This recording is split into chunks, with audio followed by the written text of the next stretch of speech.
بسم الله الرحمن الرحيم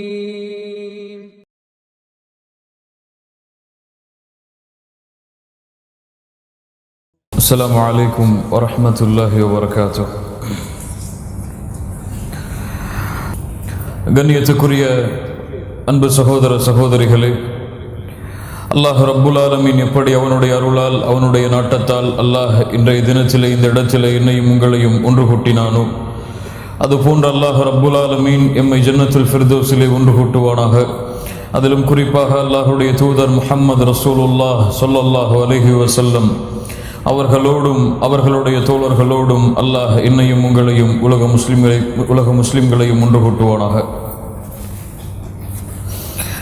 கண்ணியத்துக்குரிய என் அன்பு சகோதரிகளே, அஸ்ஸீரத்துன் நபவிய்யா ஷரீஃபா முஹம்மது ரசூலுல்லாஹ் ஸல்லல்லாஹு அலைஹி வஸல்லம் அவர்களுடைய வாழ்க்கை வரலாற்றின் இரண்டாவது பாடத்திலே அல்ஹம்துலில்லாஹ் அல்லாஹ் நம்மை அமர வைப்பதற்கு ஒரு வாய்ப்பை அளித்திருக்கின்றான்.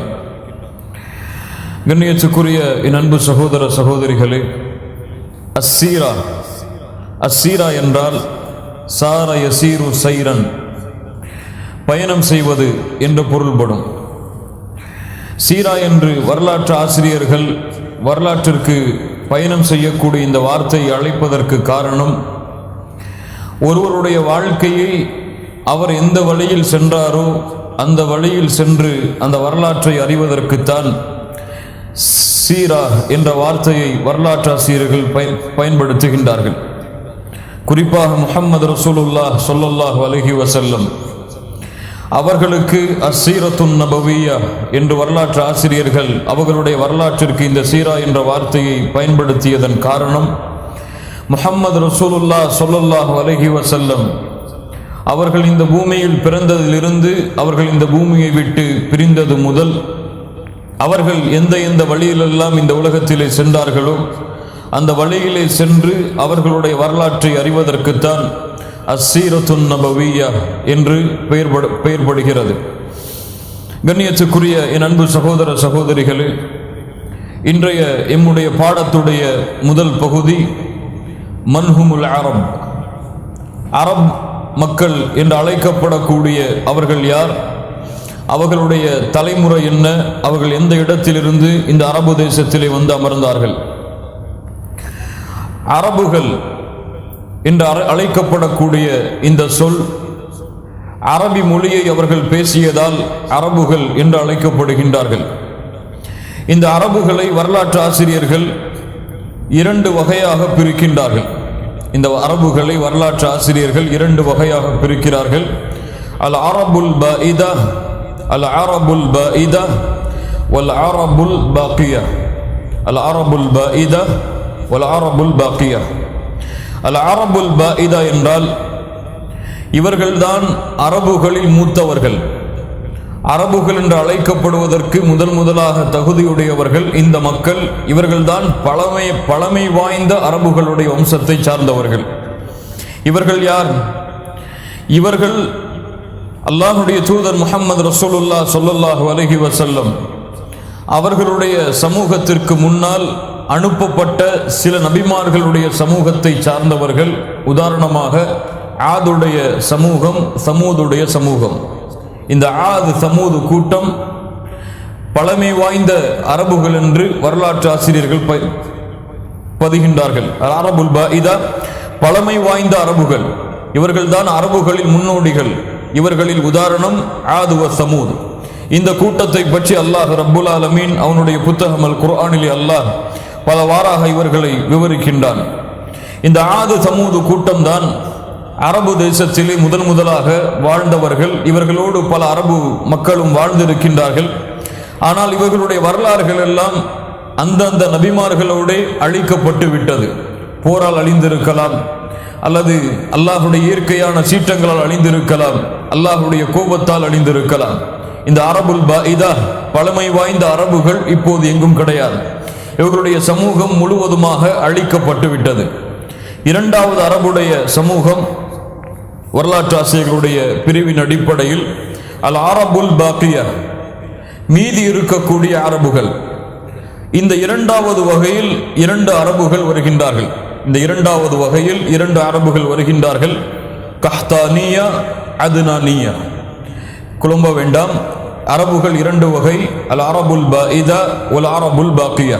அரபுல் பாஇதா என்றால் பழமை வாய்ந்த அரபுகள். அல் அரபுல் பாக்கியா என்றால் நிலையாக இப்போதும் இருக்கக்கூடிய அரபுகள், மீதி இருக்கக்கூடிய அரபுகள். இந்த அரபுல் பாக்கியாவிலே இரண்டு வம்சத்தவர்கள் வருகின்றார்கள். அந்த இரண்டு வம்சம் கஹ்தானியா, அதுனானியா. கஹ்தான், அதுனான். காஃப் ஹே தா அலிஃப் நூன், கஹ்தான், அதுனான். இந்த கஹ்தானியா யார்? இந்த கஹ்தானியா, கஹ்தான் என்று அழைக்கப்படக்கூடிய மனிதருக்கு முதலாக யஅரிப் அவு யஅரப் என்ற ஒரு மகன் பிறந்தார். இந்த யஅரிப் யஅரப் என்ற வார்த்தையிலிருந்துதான் அரப் என்ற சொல் வெளியே வந்தது. யஅரிப் யஅரப் என்ற ஒரு மகன் இருந்தான் கஹ்தானுக்கு. அந்த வார்த்தையிலிருந்துதான் அரப் என்ற வார்த்தை வெளியே வந்தது. இவர்கள்தான் அபுல் அரப், அரபுகளுடைய தந்தை என்று அழைக்கப்படுவார்கள். முதலாக அரபி மொழியை பேசிய திறம்பட பேசிய அரபுகளில் இவர்கள்தான் முதலாமவர்கள், கஹ்தானியா. இந்த கஹ்தானியா வம்சத்தார்கள் எங்கிருந்து வந்தவர்கள்? உலமாக்களுடைய பெரும் கூட்டம், தாரீகை எழுதக்கூடிய, வரலாற்றை எழுதக்கூடிய உலமாக்களுடைய பெரும் கூட்டம் ஒன்று சேர்ந்து சொல்லுகிறது, நூஹ் அலைஹிஸ்ஸலாம் அவர்களுடைய மகனாகிய சாம் என்ற ஒரு மகனிடம் இருந்துதான் இந்த கஹ்தானியா என்ற அரபுகள் வந்தார்கள். நூஹ் அலைஹிஸ்ஸலாம் அவர்களுடைய மகனில் ஒருவரான சாம் என்பவருடைய வரலாற்றில் இருந்துதான் இந்த கஹ்தானியாவுடைய வரலாறு ஆரம்பிக்கின்றது. கண்ணியத்துக்குரிய என் அன்பு சகோதரிகளே, அரபுல் பாக்கியாவுடைய முதல் பிரிவு கஹ்தானியா. கஹ்தானுக்கு யாரிப் என்ற ஒரு மகன் இருந்தான். அந்த யாரிப் என்ற மொழியில், அந்த பெயரில் இருந்துதான் அரப் என்ற சொல் வெளியே வந்தது. இந்த யாரிப், கஹ்தான் எங்கிருந்து வந்தவர்கள் என்றால், இந்த அரபுகள் எங்கிருந்து உதித்தவர்கள் என்றால், ஜும்ஹூருல் உலமா, உலமாக்களுடைய ஒரு பெரும் கூட்டத்துடைய சான்று, நூஹ் அலைஹிஸ்ஸலாம் அவர்களுடைய மகனாகிய சாம் என்ற மகனிடமிருந்து பிறந்தவர்கள் தான் இந்த கஹ்தான், இந்த கஹ்தான், இந்த யாரிப் என்ற பிள்ளைகள். இந்த கஹ்தானியா வம்சத்தார்கள் அரபு தேசத்தின் சவுத், என்ன சொல்லுவாங்க தமிழ்ல, தெற்கு அரபுலை வாழ்ந்தவர்கள். மத்திய அரபில் எந்த அரபுகளும் அத்னானுடைய வம்சத்திற்கு முன்னால் வாழவில்லை. தெற்கு பகுதியில் அரபு தேசத்தில் வாழ்ந்தவர்கள் தான் இந்த கஹ்தானியா என்று அழைக்கப்படக்கூடிய இந்த மக்கள். அத்னானியா இவர்கள் யார்? முஹம்மது ரசூலுல்லாஹ் ஸல்லல்லாஹு அலைஹி வஸல்லம் அவர்கள் இந்த பூமியிலே உதித்த வம்சம் இந்த அத்னானியா என்ற வம்சத்தில் இருந்துதான். இந்த வரலாற்றை நான் ஏன் சொல்கிறேன் என்றால், இதை புரிந்தால்தான் முஹம்மது ரசூலுல்லாஹ் ஸல்லல்லாஹு அலைஹி வஸல்லம் அவர்களுடைய பிறப்பை நாம் உண்மையாக அறிய முடியும். அத்னானியா என்ற வம்சத்தில் இருந்துதான் எம்முடைய தூதர் முஹம்மது ரசூலுல்லாஹ் ஸல்லல்லாஹு அலைஹி வஸல்லம் வந்தார்கள். முஹம்மது ரசூலுல்லாஹ் ஸல்லல்லாஹு அலைஹி வஸல்லம் அவர்களுடைய வம்சாவளி இந்த அத்னானிடத்தில் சென்றுதான் முடிவடையும். வரலாற்றிலே நீங்கள் பார்த்தால் முஹம்மது இப்னு அப்துல்லாவுடைய தந்தை, அவர்களுடைய தந்தை என்று ஆரம்பிக்கப்படக்கூடிய தொடர் அத்னான் என்ற பெயரோடு முடிவடையும். இந்த அத்னானியா என்ற வம்சத்திலிருந்து வந்தவர்கள் தான் முஹம்மது ரசூலுல்லாஹ் ஸல்லல்லாஹு அலைஹி வஸல்லம். இந்த அத்னான் என்பவர் எங்கிருந்து வந்தார்? நபி இஸ்மாயில் அலைஹிஸ்ஸலாத்து வஸ்ஸலாம் யாருடைய பிள்ளை? இப்ராஹிம் அலைஹிஸ்ஸலாம். இப்ராஹிம் அலைஹிஸ்ஸலாமுடைய எந்த மனைவியுடைய பிள்ளை? ஹாஜரா. அவர்களுடைய பிள்ளையாக பிறந்த இந்த இஸ்மாயில் அலைஹிஸ்ஸலாம், இப்ராஹிம் அலைஹிஸ்ஸலாம் அரபு அல்ல, அவர் ஈராக்கில் இருந்து வந்தவர்.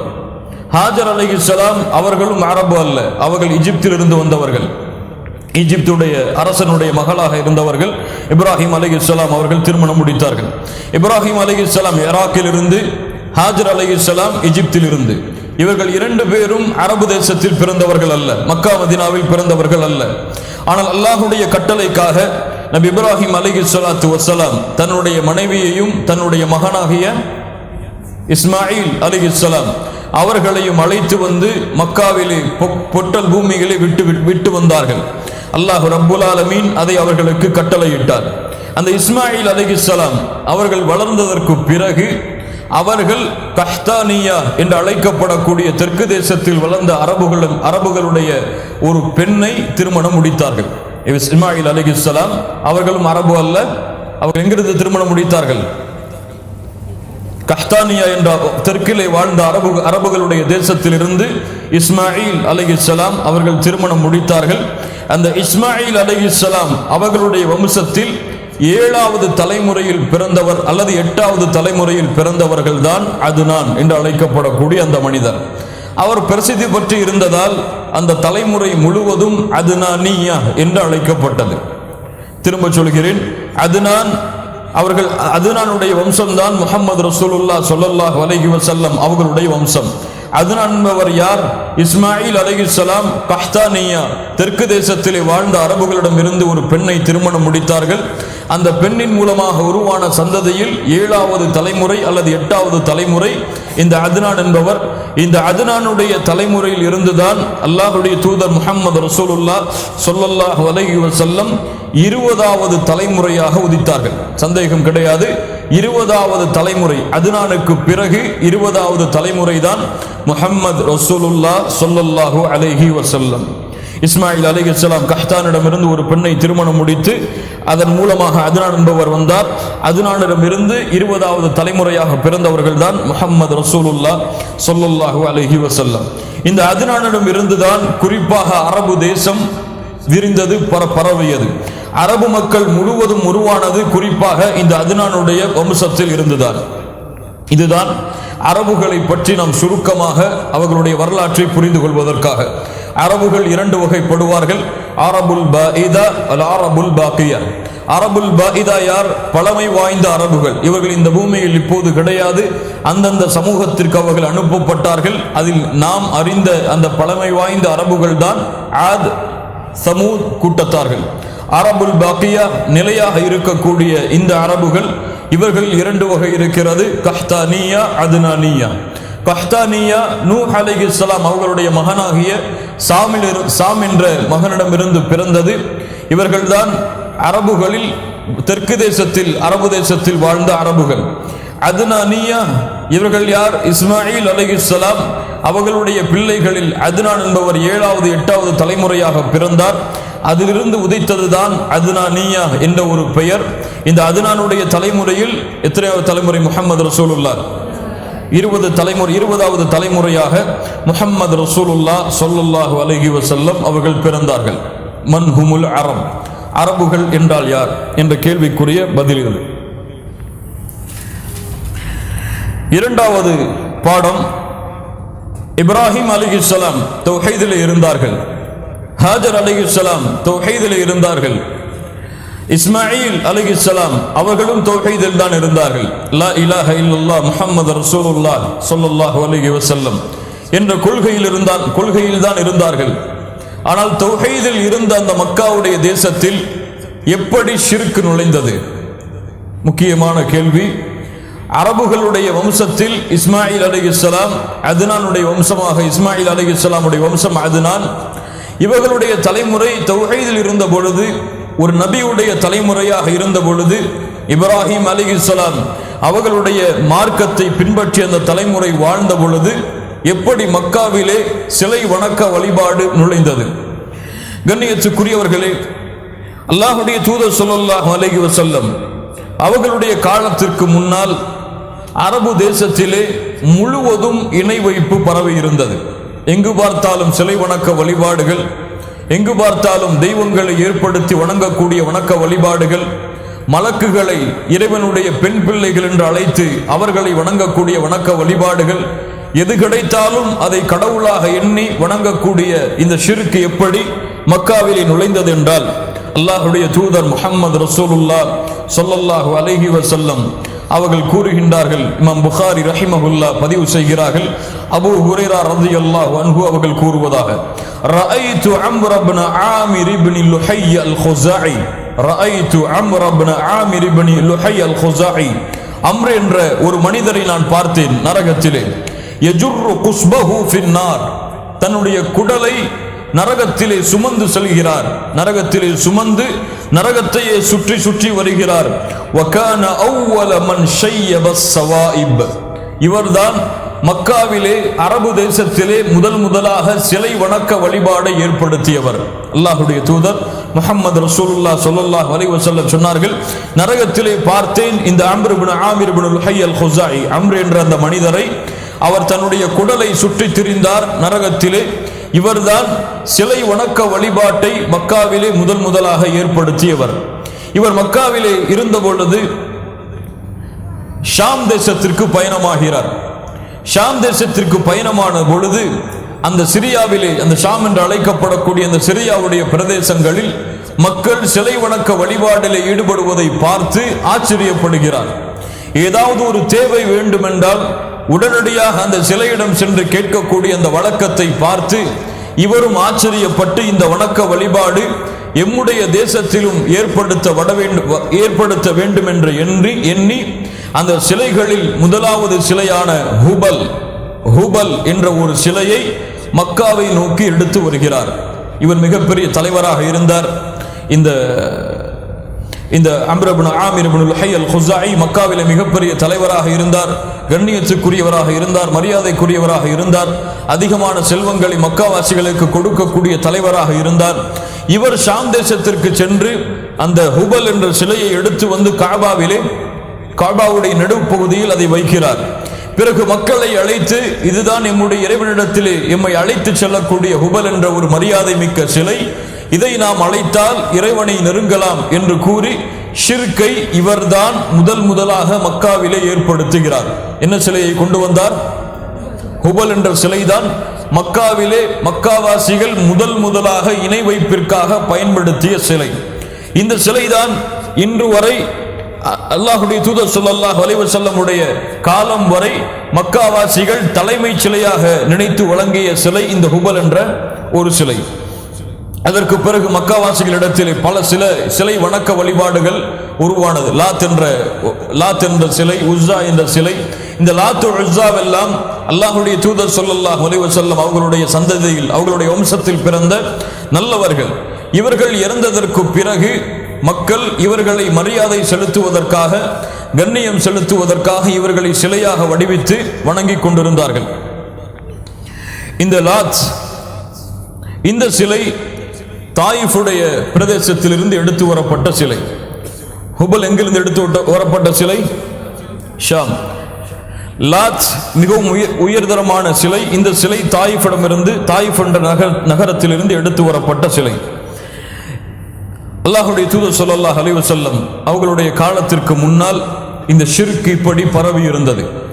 இந்த ஹுபல் சிலை வணக்க வழிபாடு ஆரம்பிக்கப்பட்டதற்கு பிறகு அவரின் மூலமாக மக்கள் எல்லோரும் இந்த சிலை வணக்க வழிபாட்டை நோக்கி செல்ல ஆரம்பித்தார்கள்.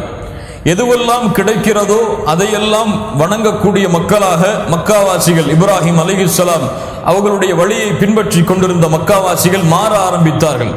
தேவைகள் என்றால் சிலைகளிடத்திலே செல்லுவார்கள், அறுத்து பலியிடுவார்கள், சிலைகளுக்கு தவாப் செய்வார்கள், சிலைகளுக்கு நேர்ச்சை செய்வார்கள்.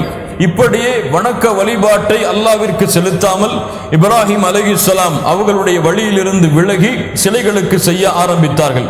இமாம் புகாரி ரஹிமஹுல்லாஹ் அவர்கள் பதிவு செய்கிறார்கள், ஒரு நபித்தோழர் சொல்லுகிறார், குன்னா நஅபுதுல் ஹஜர ஃபஇதா வஜத்னா ஹஜரன் ஹுவ அக்யரு மின்ஹு அல்கைனாஹு வ அகத்னல் ஆகர ஃபஇதா லம் நஜித் ஹஜரன் ஜமஅனா ஜுத்வதம் மினத் துராப் ثم جئنا بشاة فحلبناه عليه ثم طفن به. அல்லாஹ்வுடைய தூதர் ஸல்லல்லாஹு அலைஹி வஸல்லம் உடைய காலத்திற்கு முன்னால் நாங்கள் என்ன செய்வோம் என்றால், ஒரு கல் இருக்கும், அந்த கல்லை நாங்கள் வணங்கிக் கொண்டிருப்போம். அதைவிட ஒரு சிறந்த ஒரு கல் கிடைத்தால் அந்த ஒரு கல்லை எடுத்து வந்து நாங்கள் வணங்கிக் கொண்டிருப்போம். கல் எதுவும் கிடைக்கவில்லை என்றால் ஒரு மண் குவியலை ஏற்படுத்தி ஆட்டுடைய பாலை அதன் மீது ஊற்றி அதை நாங்கள் தவாஃப் செய்வோம். சுப்ஹானல்லாஹ், லா இலாஹ இல்லல்லாஹ். இப்ராஹிம் அலைஹிஸ்ஸலாமுடைய சந்ததியில், இப்ராஹிம் அலைஹிஸ்ஸலாமுடைய வழியை பின்பற்றி கொண்டிருந்த அந்த மக்காவிலே வாழ்ந்த அரபுகள் எப்படி இணை வைப்பிலே கேடுகட்ட இணை வைப்பை நோக்கி சென்றார்கள் என்று பாருங்கள். சிலைகளை, கல்லை வணங்குவார்கள். கல் கிடைக்கவில்லை என்றால் ஒரு மண் குவியலை ஏற்படுத்தி அதற்கு தவாஃப் செய்வார்கள் என்றால் இவர்களிடத்தில் இந்த இணை வைப்பு எவ்வளவு ஆழமாக பதிந்திருந்தது என்பதை நாம் பார்க்க முடிகிறது. கண்ணியத்துக்குரிய நண்பு சகோதர சகோதரிகளே, இப்ராஹிம் அலைஹிஸ்ஸலாம் உடைய அந்த வழியை, அந்த மார்க்கத்தை அம்ர் என்ற அந்த ஒரே ஒரு மனிதர் முழுவதுமாக மாற்றினார். இப்ராஹிம் அலைஹிஸ்ஸலாமுடைய அந்த வழியை, அந்த தௌஹீதுடைய வழியை அம்ர் இப்னு ஆமிர் என்ற அந்த மிகப்பெரிய கொடுங்கோலன் ஷிர்க்கை ஏற்படுத்திய அந்த மனிதன் இப்ராஹிம் அலைஹிஸ்ஸலாமுடைய வழியை முற்றிலுமாக மாற்றி சிலை வணக்க வழிபாடை ஏற்படுத்தி, அதுவும் எது கிடைத்தாலும் வணங்கக்கூடிய அளவிற்கு அந்த மக்காவாசிகளை உருவாக்கினான் என்றால் இவனுக்கு அல்லாஹ் ரப்புல் ஆலமீன் நரகத்தை தவிர வேறு எதை கூலியாக கொடுக்க முடியும்? கண்ணியத்துக்குரிய என் அன்பு சகோதர சகோதரிகளை, அது மட்டுமல்லாமல் இந்த மக்காவாசிகள் எதையெல்லாம் வணங்கிக் கொண்டிருந்தார்கள் என்றால், நாயிலா அசாஃப் என்று 2 காதலர்கள் இருந்தார்கள். இந்த வரலாற்றை எல்லாம் சொல்லுவது முறையல்ல, இருந்தாலும் வரலாற்று ஆசிரியர்கள் பதிவு செய்வதால் சொல்ல வேண்டும் என்ற கட்டாயம். நாயிலா ஆசப் என்ற 2 காதலர்கள் இருந்தார்கள். இவர்கள் தங்களுடைய தவறான இச்சையை தீர்த்துக் கொள்வதற்காக காபாவுடைய இடத்தை பயன்படுத்திய பொழுது அல்லாஹ் அவர்களை காபாவிலேயே அழித்தார். இதை பின்னால் வாழ்ந்த அரபுகள் இவர்களுடைய உடலை எடுத்து இவர்களும் நல்லவர்களாக இருப்பார்கள் என்று கருதி அவர்களை சிலையாக மாற்றி சஃபா மர்வா என்ற மலைகளுக்கு மலையிலே வைத்து ஒருவரை சஃபாவிலும் இன்னொருவரை மர்வாவிலும் சிலையாக வைத்து அதை வணங்கக்கூடிய முஷ்ரிக்குகளாக காஃபிர்கள் மக்காவாசிகள் வாழ்ந்து கொண்டிருந்தார்கள். லா இலாஹ இல்லல்லாஹ். எப்படிப்பட்ட கேடுகட்ட வணக்க வழிபாடு பாருங்கள். எதையெல்லாம் கிடைக்கிறதோ அதையெல்லாம் வணங்கக்கூடிய மக்களாக மாறினார்கள். தங்களுடைய சமூகத்தில் முன்னோர்களாக யாரெல்லாம் இருந்தார்களோ அவர்கள் நல்லவர்களாக இருந்தால் அவர்களை சிலையாக மாற்றி அதற்கு தவாஃப் செய்யக்கூடிய மக்களாக மாறி வருகின்றார்கள். இன்று முஸ்லிம்களிலும் இந்த வணக்க வழிபாட்டை பார்க்கலாம்.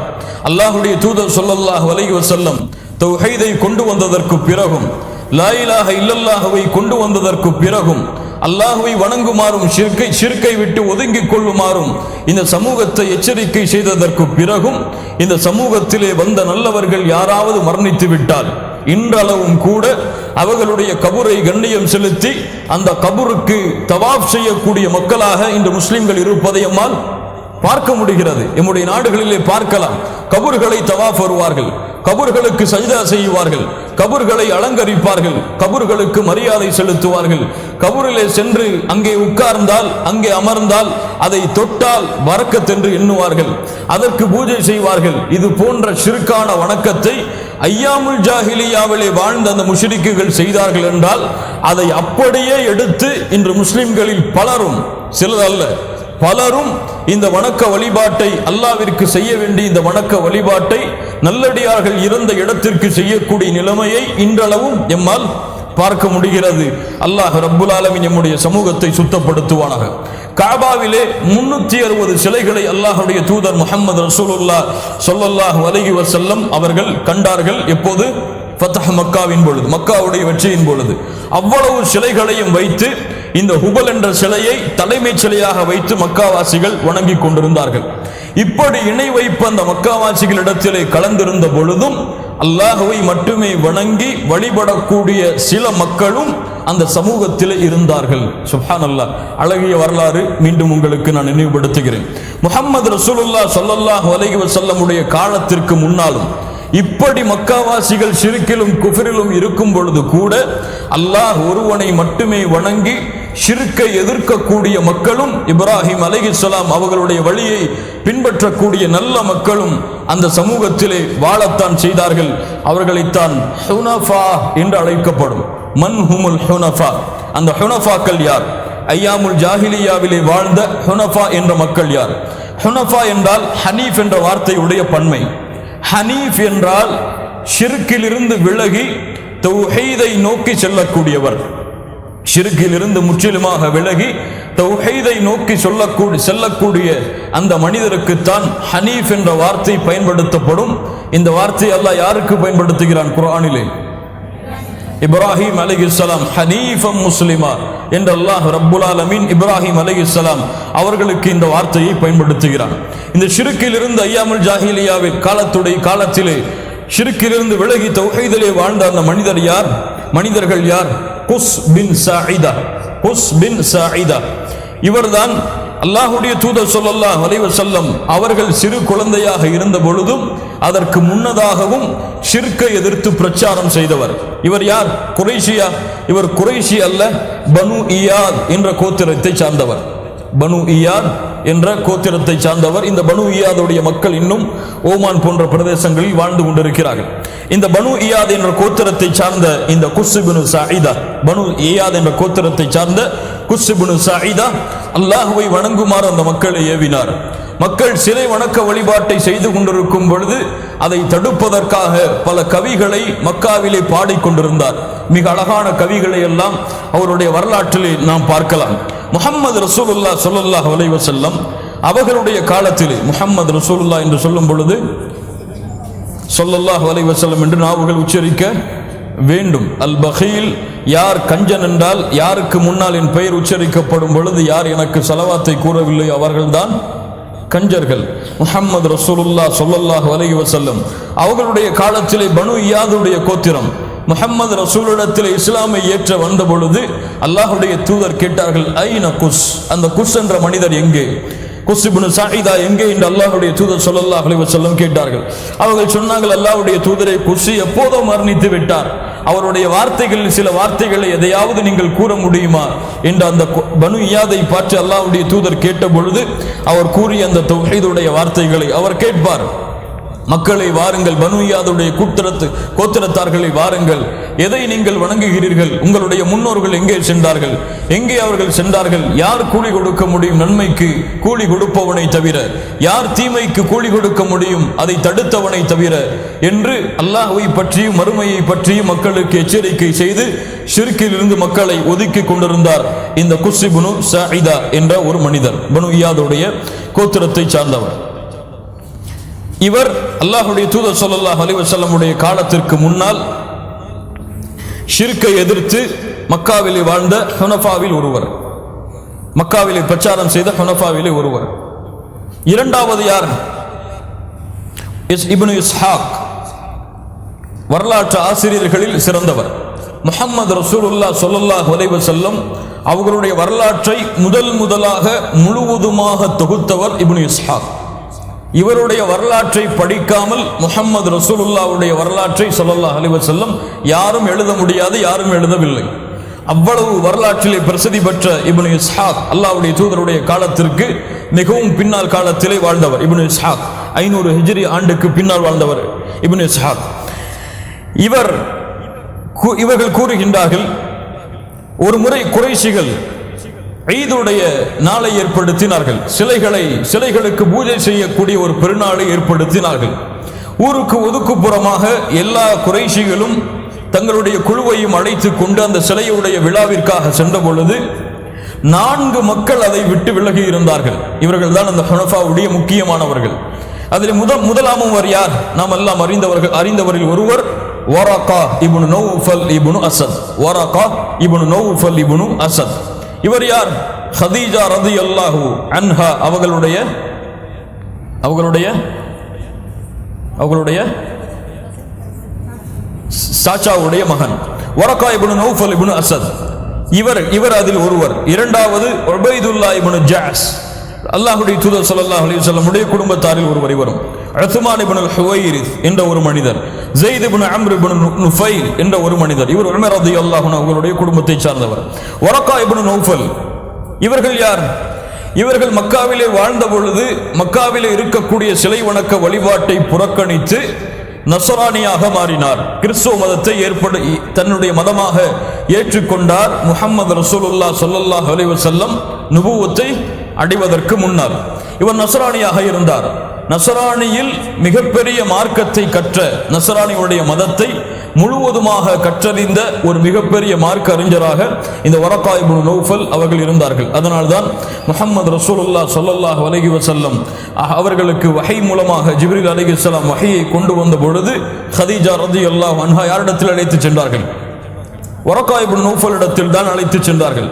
வரகா இப்னு நௌஃபல் இஸ்லாமை ஏற்றுக்கொண்டாரா இல்லையா? முஹம்மது ரசூலுல்லாஹ் ஸல்லல்லாஹு அலைஹி வஸல்லம் அவர்களிடத்தில் கேட்டார்கள், நீங்கள் யாரை பார்த்தீர்கள், எதை பார்த்தீர்கள்? அவர்கள் சொன்னார்கள், என்னிடத்தில் ஒரு மனிதர் வந்தார், அவர் என்னை இதை ஓதும்படி என்னை கட்டாயப்படுத்தினார், நானும் அதற்கு பின்னால் ஓதினேன் என்று சொன்ன பொழுது வரகா இப்னு நௌஃபல் அவர்கள் சொன்னார்கள், இவர்கள்தான் முன்னால் வாழ்ந்த நபிமார்களுக்கெல்லாம் வஹியை கொண்டு வந்த ஜிப்ரீல் அலைஹிஸ்ஸலாம். அல்லாஹ் உங்களை நபியாக ஏற்றுக்கொண்டு இருக்கிறான். நான் வயது முதிர்ந்தவனாக ஆகிவிட்டேனே, வயதிலே குறைந்த இளைஞனாக இருந்திருந்தால் உங்களோடு சேர்ந்து உங்களுக்கு நான் உதவி செய்திருப்பேனே என்ற ஒரு வார்த்தையை பயன்படுத்துகிறார். இந்த வார்த்தையை வைத்து உலமாக்களும் வரலாற்று ஆசிரியர்களும் வரகா இப்னு நௌஃபலுடைய இந்த வார்த்தை முஹம்மது ரசூலுல்லாஹ்வுடைய நுபுவத்தை அவர் அங்கீகரித்து விட்டார் என்ற ஒரு வரலாற்றை சான்றை கொடுக்கிறது என்று எழுதுகிறார். அல்லாஹு அலம், அதற்கு மேல் அல்லாஹ் அறிந்தவன். சில வரலாற்று ஆசிரியர்கள் இஸ்லாமை ஏற்ற ஆண்களில் முதலாமவராக வரகா இப்னு நௌஃபலை கொண்டு வருகிறார்கள். யாருக்கு முன்னால்? அபூபக்கர் சித்தீக் ரலியல்லாஹு அன்ஹு அவர்களுக்கு முன்னால் இஸ்லாமை ஏற்ற முதலாவராக வரகா இப்னு நௌஃபல் அவர் அந்த வார்த்தையை வெளிப்படுத்துகிறார்.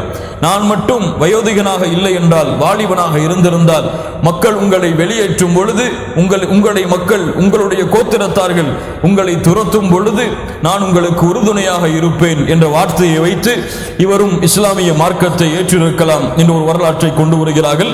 இவர் ஷிர்கை விட்டு தௌஹீதிலே இருந்தவர், அல்லாஹ்வுடைய தூதருடைய காலத்திற்கு முன்னாலும் பின்னாலும்.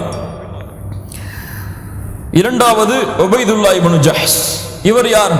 மக்காவிலே இருந்த முஷ்ரிக்குகளோடு வாழ்ந்தவராக இருந்தாலும் இவரும் நஸ்ரானியுடைய மதத்தை ஏற்றுக்கொண்டார். உபைதுல்லா கிறிஸ்தவ மதத்தை ஏற்றுக்கொண்டார்.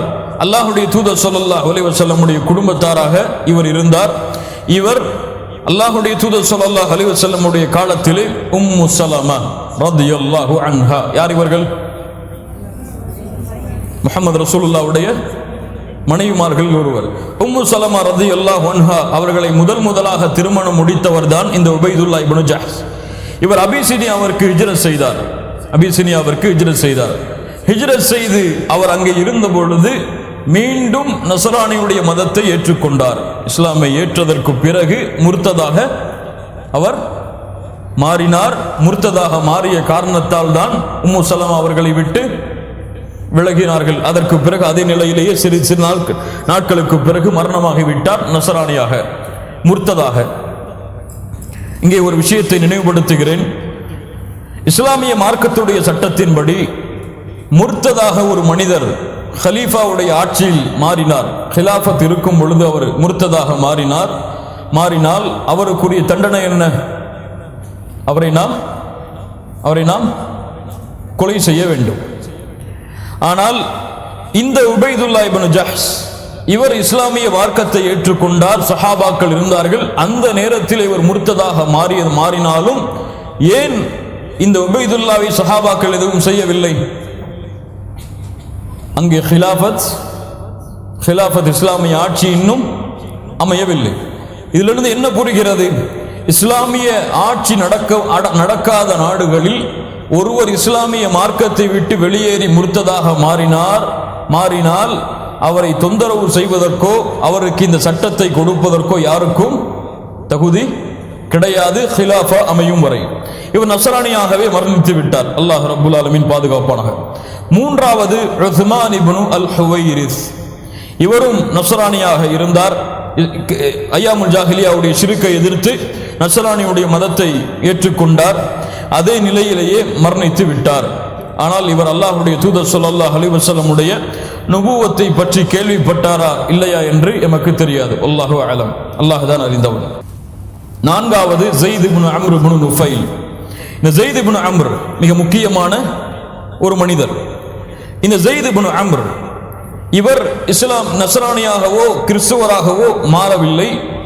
அஸ்மா பின்த் அபி பக்கர் அவர்கள் சொல்கிறார்கள், ஆயிஷா ரலியல்லாஹு அன்ஹாவுடைய யார் சகோதரி அஸ்மா பின்த் அபி பக்கர், இவர்கள் சொல்கிறார்கள், இந்த ஸைத் இப்னு அம்ர் நான் சிறு வயதாக இருந்த பொழுது அல்லாஹ்வை வணங்கும்படி எங்களுக்கு ஏவுவார், தௌஹீதை ஏவுவார், இணை வைப்பை நோக்கி செல்லக்கூடிய மக்களை எச்சரிப்பார். அல்லாஹ்வுடைய தூதர் ஸல்லல்லாஹு அலைஹி வஸல்லம் அவர்கள் கூட சிறு வயதாக இருந்த பொழுது ஸைத் இப்னு அம்ர் இப்னு நுஃபைல் அவரை பார்த்து கேட்டார்கள், ஏன் இந்த குறைஷிகள் உங்களை எதிர்க்கிறார்கள், ஏன் நீங்கள் எதிர்ப்பதற்கு காரணமாக அமைகிறீர்கள். சுப்ஹானல்லாஹ், அந்த சிறு வயதில் கூட நபித்துவம் கிடைப்பதற்கு முன்னால் கூட சத்தியத்தை தேடி அலைந்த மனிதராக முஹம்மது ரசூலுல்லாஹ் ஸல்லல்லாஹு அலைஹி வஸல்லம் அவர்கள் இருந்தார்கள். அந்த சிறு வயதில் கூட ஸைத் இப்னு அம்ர் இப்னு நுஃபைலை பார்த்து கேட்பார்கள், ஏன் குறைஷிகள் உங்களை எதிர்க்கிறார்கள், எதிர்ப்பதற்கு என்ன காரணம் என்று. இந்த ஸைத் இப்னு அம்ர் இப்னு நுஃபைல் அவர்கள் அல்லாஹ்வுடைய நாட்டத்தால் அல்லாஹ்வுடைய தூதர் முஹம்மது ரசூலுல்லாஹ் நுபுவத்தை ஏற்பதற்கு முன்னாலேயே மரணித்து விடுகிறார். 5 ஆண்டுகளுக்கு முன்னால், நுபுவத்தை ஏற்பதற்கு 5 ஆண்டுகளுக்கு முன்னாலேயே இந்த ஸைத் இப்னு அம்ர் இப்னு நுஃபைல் மரணித்து விடுகிறார். இந்த ஸைத் இப்னு அம்ர் இப்னு நுஃபைல் இவருக்கு பிறந்தவர் தான் ஸஈத் இப்னு ஸைத் ரலியல்லாஹு அன்ஹு. இந்த ஸஈத் இப்னு ஸைத் யார் என்று யாராவது உங்களில் கூறினால் இன்ஷா அல்லாஹ் அவர்களுக்கு எதையாவது ஹதியாவாக கொடுக்கலாம். ஸஈத் இப்னு ஸைத் யார்? இவருக்கு அல்லாஹ்வுடைய தூதர் ஒரு சிறப்பான ஒரு சான்றை கூறினார்கள். ஸஈத் இப்னு ஸைத் அஷ்ரத்துல் முபஷ்ஷரா, சொர்க்கத்திற்காக 10 நபித்தோழர் நற்செய்தி சொல்லப்பட்டார்களே, அந்த நபித்தோழர் ஒருவர் தான் ஸஈத் இப்னு ஸைத். யாருடைய மகன்? ஸைத் இப்னு அம்ர் இப்னு நுஃபைலுடைய மகன். இந்த சஹாபியை பற்றி வரலாற்றில் நாம் அதிகமாக படித்திருக்க மாட்டோம். ஆனால் வரலாற்றில் அதிகமான நிகழ்வுகள் இவர்களுக்காக பதியப்படுகிறது. இந்த ஸஈத் இப்னு ஸைத் அவர்கள் அல்லாஹ்வுடைய தூதர் ஸல்லல்லாஹு அலைஹி வஸல்லம் அவர்களை பார்த்து கேட்டார்கள், அல்லாஹ்வுடைய தூதரே, என்னுடைய தந்தையாகிய ஸைத் இப்னு அம்ர் இப்போது எங்கே இருக்கிறார்? அல்லாஹ்வுடைய தூதர் ஸல்லல்லாஹு அலைஹி வஸல்லம் உடைய பின்னால் காலத்தில் கேட்கிறார்கள், என்னுடைய தந்தையாகிய ஸைத் இப்னு அம்ர் இப்னு நுஃபைல் எங்கே இருக்கிறார்? அல்லாஹ்வுடைய தூதர் ஸல்லல்லாஹு அலைஹி வஸல்லம் சொன்னார்கள், அவர் ஒரே ஒரு சமூகமாக சொர்க்கத்திலே இருக்கிறார். சுப்ஹானல்லாஹ், அல்லாஹ்வுடைய தூதர் ஸல்லல்லாஹு அலைஹி வஸல்லம் உடைய நுபுவத்திற்கு முன்னால் ஸைத் இப்னு அம்ர் இப்னு நுஃபைல் மரணித்து விட்டார்கள் 5 ஆண்டுகளுக்கு முன்னாலே. ஆனால் தௌஹீதிலே அவர் உறுதியாக இருந்த காரணத்தால் அல்லாஹ் எதை கொடுத்தான்? சொர்க்கத்தை கூலியாக கொடுத்தான். என்ன சான்று கிடைக்கிறது? அல்லாஹ்வுடைய தூதர் ஸல்லல்லாஹு அலைஹி வஸல்லம் உடைய காலத்திற்கு முன்னாலும் யாரெல்லாம் தௌஹீதிலே உறுதியாக நிலையாக இருந்தார்களோ அவர்களுக்கு அல்லாஹ் சொர்க்கத்தை கொடுப்பான். அறிந்தவர்கள் இவர்கள், அறியாதவர்கள் எத்தனை பேரோ அல்லாஹ் தான் அறிந்தவன். ஸைத் இப்னு அம்ர் இப்னு நுஃபைலுக்கு அல்லாஹ்வுடைய தூதர் சொன்னார்கள், இவர் ஒரே ஒரு சமுதாயம், ஒரே ஒரு சமூகமாக சொர்க்கத்திலே இருக்கக்கூடிய மனிதர் யார் என்று கேட்டால் யாரை சொல்ல வேண்டும்? ஸைத் இப்னு அம்ர் இப்னு நுஃபைல். இவர்தான் ஒரே ஒரு சமூகம் சொர்க்கத்திலே இருப்பவர். அல்லாஹ்வுடைய தூதர் ஸல்லல்லாஹு அலைஹி வஸல்லம் மிஅராஜுடைய பயணத்திற்கு பிறகு திரும்பி வந்து சொன்னார்கள் ஸஈத் இப்னு ஸைத் இடத்திலே, உன்னுடைய தந்தைக்கு அல்லாஹ் 2 தோட்டங்களை சொர்க்கத்திலே கொடுத்திருக்கிறான் என்று. சுப்ஹானல்லாஹ், அவ்வளவு பிரசித்தி பெற்ற தந்தை மகன் யார்? ஸைத் இப்னு அம்ர் இப்னு நுஃபைல், ஸஈத் இப்னு ஸைத். மகனும் தந்தையும் சொர்க்கவாதிகள் என்று உலகத்தில் இருக்கும் பொழுது நற்செய்தி கொடுக்கப்பட்டவர்கள். அல்லாஹ் அக்பர். கண்ணியத்துக்குரிய அன்பு சகோதரிகளே, மன்ஹுமுல் ஹுனஃபா, அந்த ஷிர்கிலிருந்து விலகி தௌஹீதில் நிலையாக அல்லாஹ்வுடைய தூதருடைய காலத்திற்கு முன்னால் இருந்தவர்கள் யார்? குஸ் இப்னு ஸஈதா என்ற பனு இயாதுடைய கோத்திரத்தை சார்ந்தவர். 2வது வரகா இப்னு நௌஃபல் இப்னு அஸத், 3வது உபைதுல்லா இப்னு ஜஹ்ஸ், இவர் நஸ்ரானியாகவே மரணித்து விட்டார். உத்மான் இப்னு ஹுவைரிஸ், இவரும் நஸ்ரானியாக இருந்தார். எதில் இருந்தார்? இவர் நுபுவத்தை கேள்விப்பட்டாரா இல்லையா என்றெல்லாம் வரலாற்றில் பதிவு செய்யப்படவில்லை. 4வதாக ஸைத் இப்னு அம்ர் இப்னு நுஃபைல், இவர் இஸ்லாமை ஏற்றுக்கொண்டார் அல்லாஹ்வுடைய தூதர் ஸல்லல்லாஹு அலைஹி வஸல்லம் உடைய காலத்திற்கு முன்னதாகவே. அல்லாஹ்வுடைய தூதர் இவருக்கு சொர்க்கத்தை குறித்து நற்செய்தி சொல்லி இருக்கிறார்கள். இதுதான் மன்ஹுமுல் ஹுனஃபா. ஹுனஃபாக்கள் யார்? ஹைர். இந்த சிலை வணக்க வழிபாட்டை ஐயாமுல் ஜாஹிலியாவுடைய மக்கள் எப்படி செய்தார்கள்? ஐயாமுல் ஜாஹிலியாவுடைய மக்கள் அல்லாஹ்வை அறியாமல் இருந்தார்களா? அல்லாஹ்வை அறியாமல் இருக்கவில்லை. அல்லாஹ்வை அறிமுகப்படுத்துவதற்காக, அல்லாஹ் என்ற ஒரு இறைவன் இருக்கிறான் என்பதை அறிமுகப்படுத்துவதற்காக முஹம்மது ரசூலுல்லாஹ் இந்த பூமியிலே அனுப்பப்படவில்லை. ஏன்? அல்லாஹ்வுடைய தூதருடைய தந்தைக்கு என்ன பெயர் வைத்திருந்தார்கள் ஐயாமுல் ஜாஹிலியாவுடைய மக்கள்? அப்துல்லா என்ற பெயரை வைத்திருந்தார்கள். அல்லாஹ்வுடைய அடியான். இது போன்ற பெயர்களை ஐயாமுல் ஜாஹிலியாவுடைய மக்கள் பயன்படுத்தினார்கள் என்றால் அல்லாஹ்வை ஐயாமுல் ஜாஹிலியாவுடைய மக்கள் நன்றாக விளங்கி வைத்திருந்தார்கள். ஆதாரம் என்ன? சூரத்துல் அன்கபூத்துடைய 61வது வசனத்தில் அல்லாஹ் கேட்கிறான், வல இன் ஸஅல்தஹும், நபி அவர்களிடத்தில் நீங்கள் கேட்டால், மன் ஹலகஸ் ஸமாவாதி வல் அர்த், வானங்களையும் பூமிகளையும் படைத்தது யார் என்று. வஸஹர ஷம்ஸ வல் கமர், பூமி சந்திரனையும் சூரியனையும் கட்டுப்பாட்டில் வைத்திருப்பவன் யார் என்று கேட்டால் லயகூலுன் அல்லாஹ், அவர்கள் சொல்லுவார்கள் அல்லாஹ் என்று. அல்லாஹ் கேட்கிறான், வல இன் சஅல்தஹும் 63வது வசனம், வல இன் சஅல்தஹும் மன் நஸல மினஸ் ஸமாஇ மாஆ, வானத்திலிருந்து மழை இறக்குபவன் யார். ஃபஅஹ்யா பிஹில் அர்த மின் பஅதி மௌதிஹா லயகூலுன் அல்லாஹ், அவர்கள் சொல்லுவார்கள் அல்லாஹ் என்று. குலில் ஹம்துலில்லாஹ் பல் அக்ஸருஹும் லா யாகிலூன். கண்ணியத்துக்குரிய சகோதரிகளே, இந்த வசனம் எதை குறிக்கிறது என்றால், அல்லாஹ்வுடைய தூதர் ஸல்லல்லாஹு அலைஹி வஸல்லமுடைய காலத்திலே வாழ்ந்த அந்த அரபுகள், இவர்களுக்கு அல்லாஹ்வை நன்றாக தெரியும். அல்லாஹ் தான் வானத்தை படைத்தான் என்று தெரியும், அல்லாஹ் தான் பூமியை படைத்தான் என்று தெரியும், அல்லாஹ் தான் மலையை இறக்குகிறான் என்று தெரியும், அல்லாஹ் தான் உதவிகளை கொடுக்கிறான், அல்லாஹ் நாடினால் தான் நடக்கும் என்ற தௌஹீதுர் ருபூபிய்யா, ரப் என்ற வார்த்தையில் அடங்கக்கூடிய அத்தனை தன்மைகளையும் படைத்து பரிபாலித்து ஆட்சி செய்து மலையை இறக்கி மலையை தடுத்து, இந்த தன்மைகள் அனைத்தும் அல்லாஹ் ஒருவனுக்கு தான் சாரும் என்ற தௌஹீதுர் ருபூபிய்யாவிலே தெளிவாக இருந்தார்கள் ஐயாமுல் ஜாஹிலியாவிலே வாழ்ந்த மக்கள், சிலரை தவிர. சிலர் முழுவதுமாக ரப்பை மறுத்தார்கள், நாத்திகர்களாக அந்த காலத்திலும் சில மக்கள் இருந்தார்கள். ஆனால் இந்த கொள்கையில் தான் ஐயாமுல் ஜாஹிலியாவுடைய குறைஷிகள் முதற்கொண்டு பெரும்பாலான மக்கள் இருந்தார்கள். இருந்த பொழுதும் அல்லாஹுடைய தூதர் ஸல்லல்லாஹு அலைஹி வஸல்லம் அவர்களை அல்லாஹ் ஏன் அனுப்பினான்? முஹம்மது ரசூலுல்லாஹ் ஸல்லல்லாஹு அலைஹி வஸல்லம் அவர்களிடத்தில் கேட்பார்கள், ஏன் இந்த சிலைகளை நீங்கள் வணங்குகிறீர்கள், ஏன் இந்த சிலைகளுக்கு வணக்க வழிபாடுகளை செய்கின்றீர்கள்? அவர்கள் சொல்லுவார்கள், சூரத்து ஜுமருடைய 3வது வசனம், மா நஅபுதுஹும் இல்லா லியுகர்ரிபூனா இலல்லாஹி ஸுல்ஃபா. அவர்கள் சொல்லுவார்கள், இந்த சிலைகளை நாங்கள் வணங்கவில்லை, இதன் மூலமாக அல்லாஹ்வுடைய நெருக்கத்தை அடைய முடியும் என்ற காரணத்தை தவிர. அல்லாஹ் அக்பர். என்ன சொன்னார்கள்? மா நஅபுதுஹும் இல்லா லியுகர்ரிபூனா இலல்லாஹி ஸுல்ஃபா, இதன் மூலமாக அல்லாஹ்வை நெருங்க முடியும் என்ற ஒரு காரணத்தை தவிர வேறு எதற்காகவும் நாங்கள் மா நஅபுதுஹும், இவர்களை நாங்கள் வணங்கவே இல்லை. அல்லாஹ் ரப்புல் ஆலமீன் சொல்கிறான் சூரத்துல் யூனுஸுடைய 18வது வசனம், ஹாஉலாஇ ஷுஃபஆஉனா இன்தல்லாஹ், அந்த சிலைகளை பார்த்து சொல்லுவார்கள், இவர்கள் அல்லாஹ்விடத்திலே எங்களுக்கு பரிந்து பேசக்கூடியவர்கள், அவ்வளவுதான். இதை நாங்க ரப்புன்னு சொல்லல, இதுதான் எங்களை படைச்சதுன்னு சொல்லல, இதுதான் எங்களுக்கு உயிரை கொடுத்ததுன்னு சொல்லல, இதுதான் எங்களுக்கு உணவளிக்குதுன்னு சொல்லல, இவைகளை நாங்கள் வணங்குகிறோம் எதற்காகத்தான்? இது எங்கள் ரப்பிடத்திலே எங்களை நெருக்கத்தை ஏற்படுத்தும் என்ற காரணத்திற்காக தவிர வேறு எதற்காகவும் நாங்கள் இந்த சிலைகளை வணங்கவில்லை. இதுதான் ஐயாமுல் ஜாஹிலியாவுடைய காலத்திலே வாழ்ந்த, அறியாமை காலத்திலே வாழ்ந்த அந்த குறைஷிகள், அந்த காஃபிர்கள், முஷ்ரிக்குகளுடைய ஒட்டுமொத்த கொள்கை. கண்ணியத்துக்குரிய நண்பு சகோதர சகோதரிகளே, இந்த கொள்கையில் இன்று முஸ்லிம்களில் சிலரும் இருப்பதை இப்போது நாம் பார்க்கிறோம்.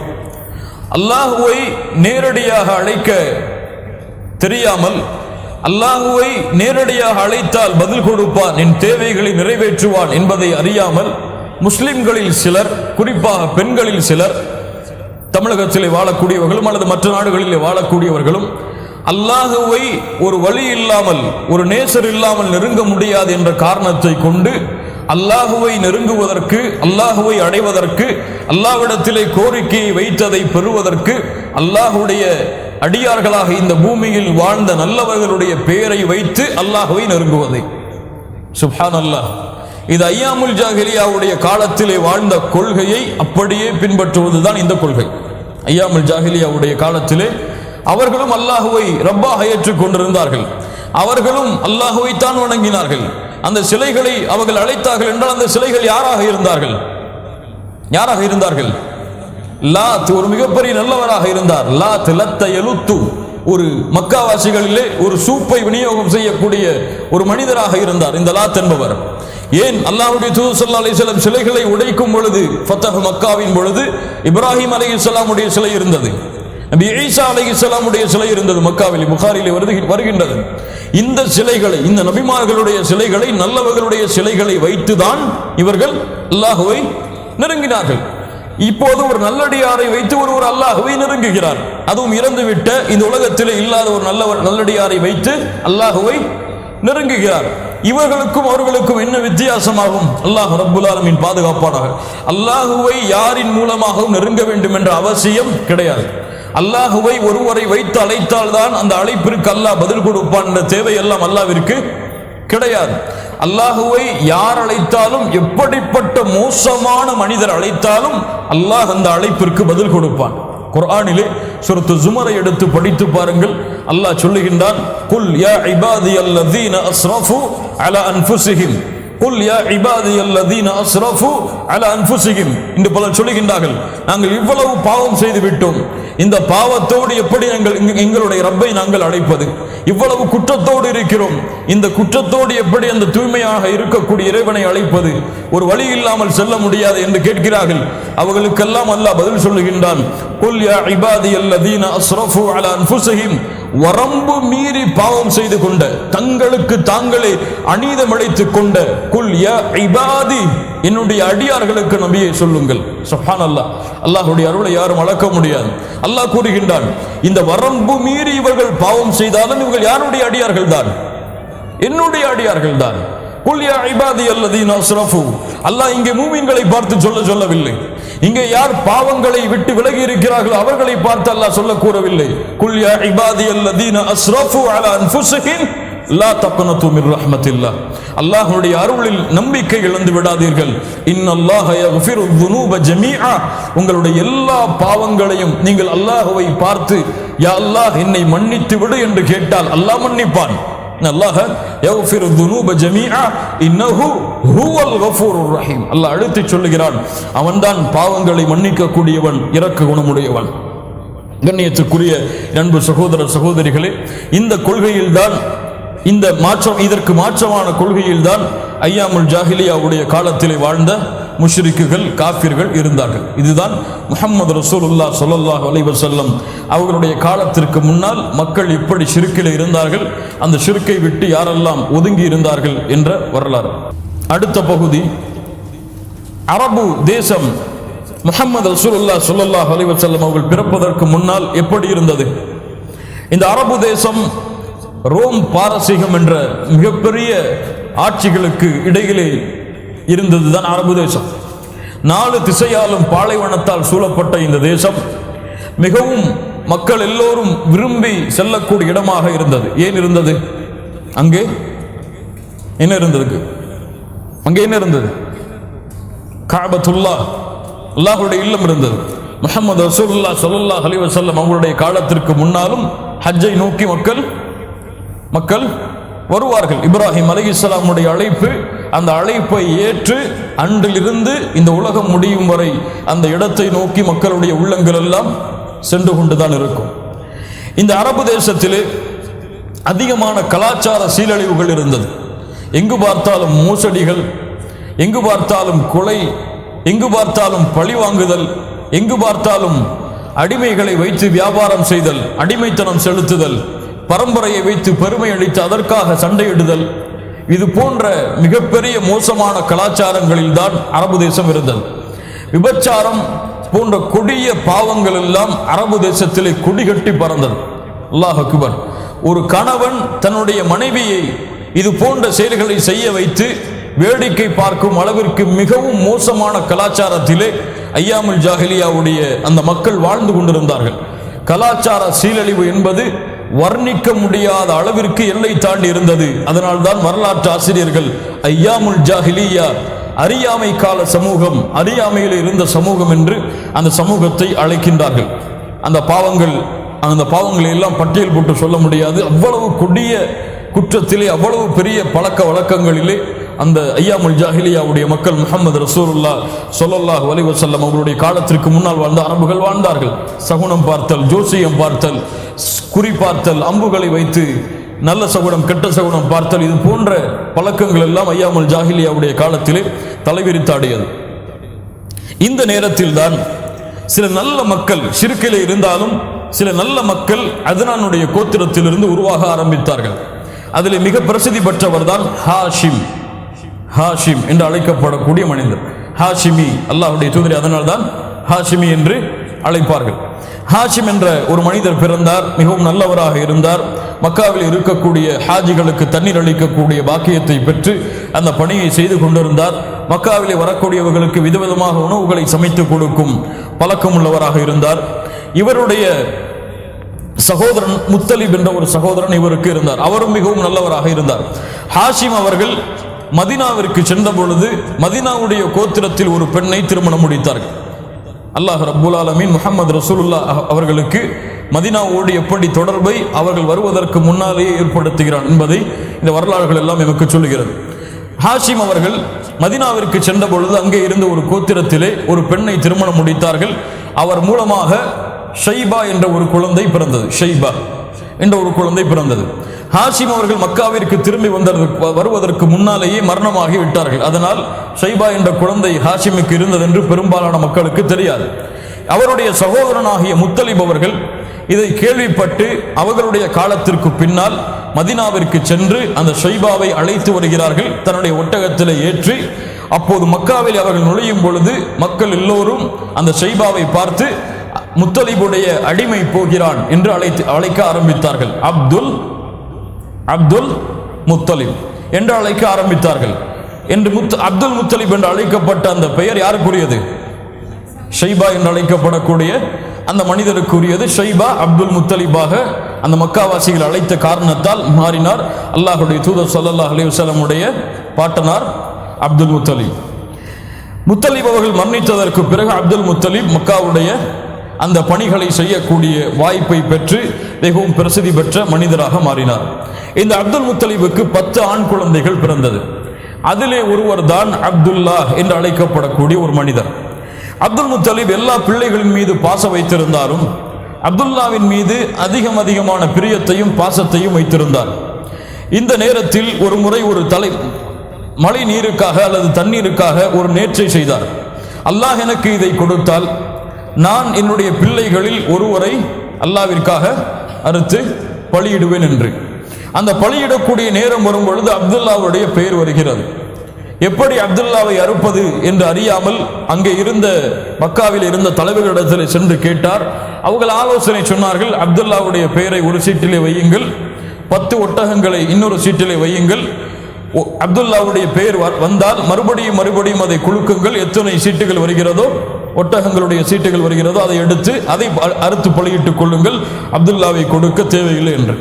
அப்படி செய்யும் பொழுது 100 ஒட்டகங்கள் கொண்ட அந்த சீட்டு வருகிறது. அப்துல்லாவிற்கு பதிலாக 100 ஒட்டகங்களை அப்துல் முத்தலிப் பலியிடுகிறார் காபாவிற்காக. இந்த அப்துல்லா இவர்களுக்கு ஆமினா பின்த் வஹப் பனு ஜுஹரா என்ற ஒரு கோத்திரத்தை சார்ந்த தலைவருடைய மகளாகிய ஆமினா என்ற ஒரு பெண்மணியை அப்துல் முத்தலிப் பெண் பேசுகிறார். இருவருக்கும் சம்பந்தமாகி இருவரும் திருமணம் செய்ய தயாராகி இருவரும் திருமணம் செய்தும் கொள்கிறார்கள். அப்துல்லாவும் ஆமினாவும் திருமணம் செய்து கொள்கின்றார்கள். இவர்கள் யார்?